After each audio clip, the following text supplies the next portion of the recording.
In our next History of Medical Cannabis section, we will take a look at the historical studies performed on cannabis. As the usage of cannabis began to become more widespread, so did the concern that there may be harm associated with its use.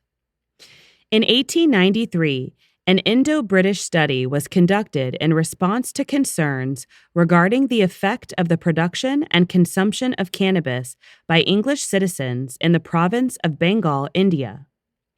Testimony was taken from almost 1,200 doctors and patients regarding cannabis usage and then evaluated.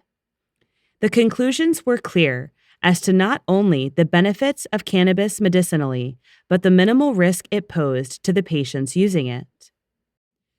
In 1925, the Panama Canal Zone study was organized in response to concern over the number of U.S. Army troops who had started smoking cannabis when off-duty in Panama.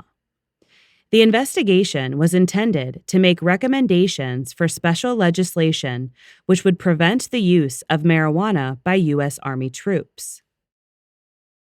After a 9-month investigation, a committee of senior military officers concluded that marijuana was not harmful and did not represent any threat to the U.S. military.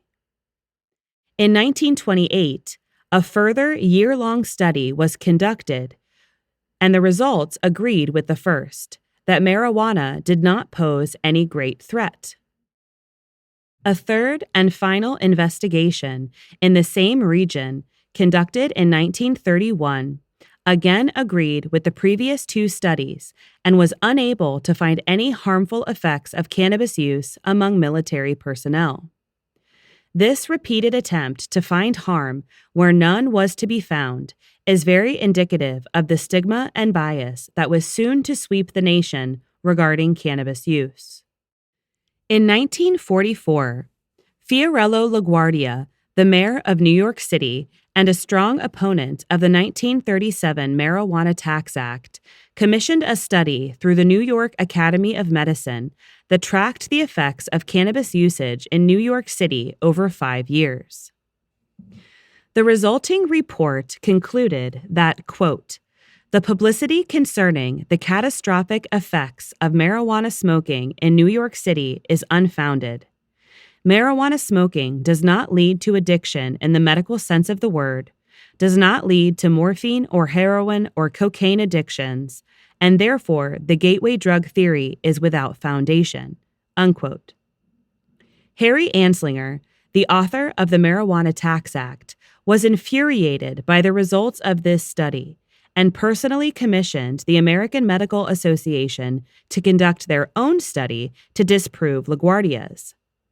The AMA study was based largely on racism and concluded that the use of marijuana by Black men resulted in them becoming, quote, "disrespectful of white soldiers and officers during military segregation," unquote. Later, in 1972, sources who spread these racist and biased rumors admitted the results of the AMA study commissioned by Anslinger were, quote, "largely false," unquote, all of which strengthens the argument that the Cannabis Ban and Tax Act was imposed largely through racism and without any valid and comprehensive research to back up the claims being made. While the Controlled Substances Act was being drafted in a House committee in 1970, Assistant Secretary of Health Roger O. Egeberg had recommended that marijuana be temporarily placed in Schedule I, the most restrictive category of drugs, pending the results of a report from the Commission on Marijuana and Drug Abuse. This report was a $4 million, 4,000-page study commissioned by President Nixon in the hopes that it would conclude once and for all that cannabis was in fact a dangerous drug.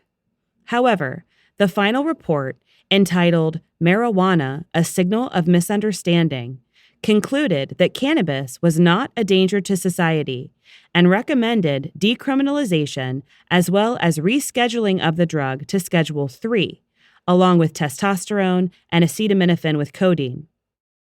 Despite the fact that this was and still is the largest study of its kind ever commissioned, President Nixon ignored the recommendations of the commission and refused all of its findings. This act sealed the fate of cannabis, as a Schedule I substance is not able to be legally studied for medical benefit, as the classification inherently states that the drug can have no possible medical benefit to patients.